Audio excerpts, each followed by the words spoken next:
শিক্ষা জীবন শেষে একজন শিক্ষার্থী কিভাবে সহজে তার কর্মজীবন শুরু করতে পারে, এটি কিন্তু প্রত্যেকটি শিক্ষার্থী, ছেলে মেয়ে যেই হোক না কেন, প্রত্যেকটি শিক্ষার্থীর জন্য একটি অত্যন্ত চিন্তা বা ভাবনার বিষয়।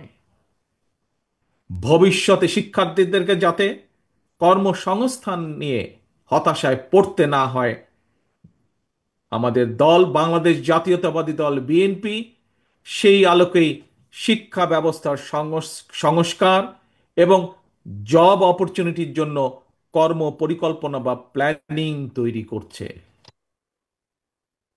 আমরা মনে করি একাডেমিক স্টাডির পাশাপাশি শিক্ষার্থীদেরকে যদি স্কুল পর্যায় থেকেই নিজ নিজ ক্ষেত্রে, অর্থাৎ যার যেটি ইন্টারেস্ট, এই ক্ষেত্রগুলোতে পলিটিক্যাল নলেজ বা ব্যবহারিক জ্ঞান অর্জনের দিকে ব্যবস্থা করে দেওয়া যায়, এ ধরনের শিক্ষা ব্যবস্থায় শিক্ষার্থী যারা থাকবে বা থাকা অবস্থাতেই একজন শিক্ষার্থীর বাস্তব কর্ম অভিজ্ঞতা তৈরি হয়, তাহলে একজন শিক্ষার্থী স্কুল, কলেজ বা বিশ্ববিদ্যালয় শেষ হলে অথবা ড্রপ আউট হলেও তাকে বেকারত্বের অভিশাপ হয়তো পোহাতে হবে না।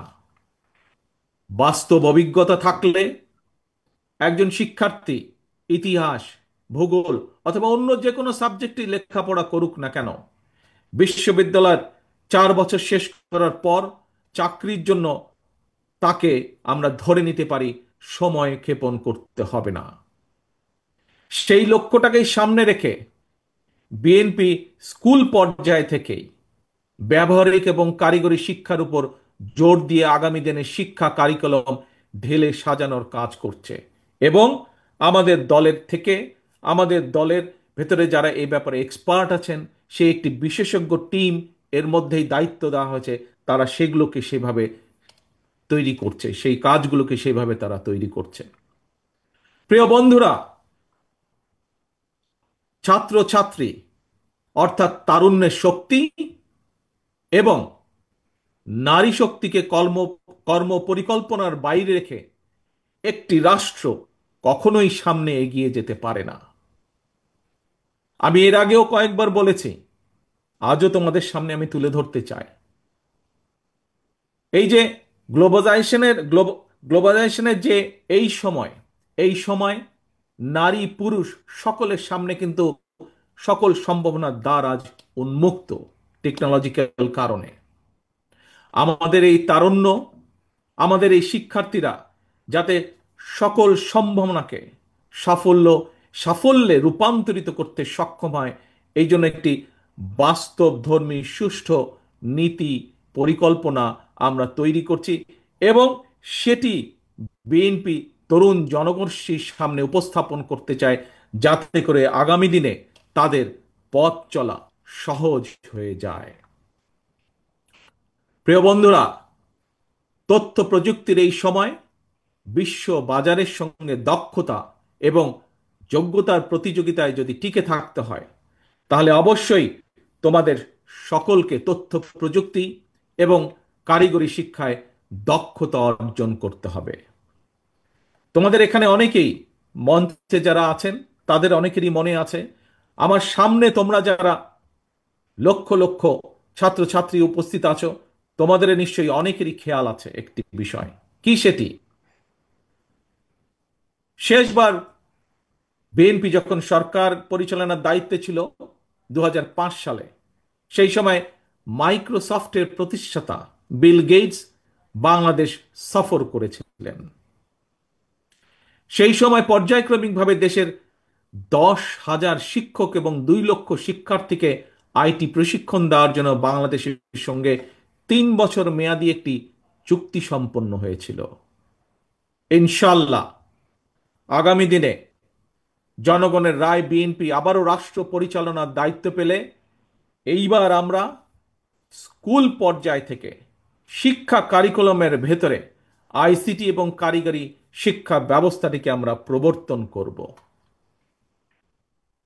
শুধু এটাই নয়, শুধু এটাই নয়, অপশনাল না, বরং কম্পালসারি হিসাবে আমরা খেলাধুলা এবং আর্ট এবং কালচারকেও আমরা শিক্ষা কারিকুলামের ভিতরে নিয়ে আসব, যাতে সেটির ভিতরেও সেটির মধ্যেও এই সাবজেক্টগুলোতেও যাতে প্রত্যেকটি ছাত্রছাত্রী যার যেটি পছন্দ সেই অনুযায়ী সে দক্ষতা অর্জন করতে সক্ষম হয়।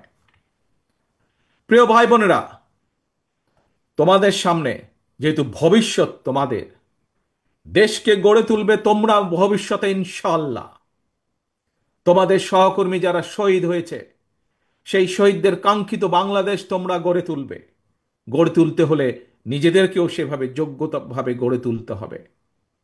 এখন আরেকটি সাবজেক্ট, তোমাদের সাথে আরেকটি পরিকল্পনা সংক্ষেপে তোমাদের সামনে তুলে ধরতে চাই। কিভাবে আমরা আমাদের ভবিষ্যৎ প্রজন্মকে যোগ্য হিসাবে গড়ে তুলতে চাই তার একটি ছোট্ট পরিকল্পনা তোমাদের সামনে আবার তুলে ধরছি আমি। একাধিক ভাষা জানা যে কোনো ব্যক্তির জন্যই, দেশেই হোক বিদেশেই হোক, নিজের মেধা এবং যোগ্যতাকে কাজে লাগানোর সুযোগ সবচাইতে বেশি। এবং এই কারণেই বিএনপি বিশেষ করে তরুণ প্রজন্মের সামনে একাধিক ভাষা শেখার সুযোগ তৈরি করে দিতে চায়। বর্তমানে স্কুল বা কলেজগুলোতে যেভাবে বর্তমানে স্কুল বা কলেজগুলোতে বাংলা স্বাভাবিকভাবে আছেই, বিভিন্ন সাবজেক্টের কারণে ইংরেজিও শেখার সুযোগ আছে। কিন্তু এই ইংরেজি ভাষার উপরে আমরা বিশেষভাবে আলাদাভাবে আমরা এমফেসাইজ দিতে চাই, জোর দিতে চাই, যাতে আমাদের ভবিষ্যৎ প্রজন্মের ছাত্র ছাত্রীরা এই ভাষাটাতে আরো দক্ষভাবে ব্যবহার করতে পারে, দক্ষভাবে শিখতে পারে। কিন্তু শুধু তাই নয়, এটার পাশাপাশি আমরা আরো কতগুলো ভাষা রাখতে চাই, যেই ভাষাগুলো জানা থাকলে আমাদের ভবিষ্যৎ প্রজন্ম, আমাদের ছাত্র ছাত্রীরা পৃথিবীর যেখানেই যাক না কেন, তারা সেই দেশে যে কোনোভাবেই কর্মসংস্থান ব্যবস্থা করতে পারবে। আমরা কিছু কিছু কিছু ভাষা আমরা ইন্ট্রোডিউস করব।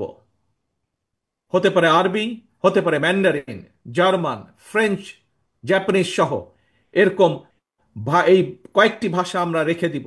এর ভিতর থেকে ছাত্র বা ছাত্রী তার ইচ্ছে মতন, তার খুশি মতন সে বেছে নিবে কোন তৃতীয় ভাষাটি সে শিখতে চায় বা দ্বিতীয় ভাষাটি শিখতে চায় সে। এবং সম্ভব হলে আমরা তৃতীয় ভাষাটি ইন্ট্রোডিউস করব প্রাইমারি লেভেলে, এবং ক্লাস 6 এর পরে সেকেন্ডারি লেভেলে আমরা চতুর্থ একটি ভাষা আমরা আবারও ইন্ট্রোডিউস করব। অর্থাৎ নিজের ভাষার পাশাপাশি একজন ছাত্র ছাত্রীকে আমরা চেষ্টা করব ইংরেজি সহ আরো দুটি ভাষা জ্ঞান তাকে দেবার জন্য।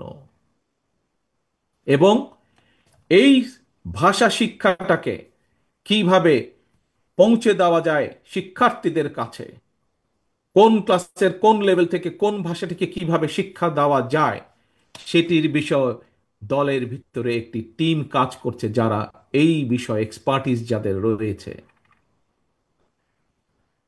প্রিয় ভাই বোনেরা, ভাষা শিক্ষার সুযোগ সৃষ্টির পাশাপাশি আমরা আরো কতগুলো বিষয় ক্লাস 12 পর্যন্ত আমরা অ্যাড করতে চাই, ইন্ট্রোডিউস করতে চাই, সংযুক্ত করতে চাই আমরা।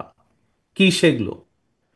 স্কুল কলেজ পর্যায় থেকে শিক্ষার্থীদের জন্য আমরা কতগুলো প্র্যাকটিক্যাল সাবজেক্ট আমরা রাখতে চাই, যেমন ডেন্টাল হাইজিনিস্ট বা মেডিকেল টেকনিশিয়ানের মতন বিভিন্ন টেকনিক্যাল বিষয়, থিওরিটিক্যাল এবং প্র্যাকটিক্যাল নলেজ অর্জনের সুযোগ আমরা তৈরি করতে চাই।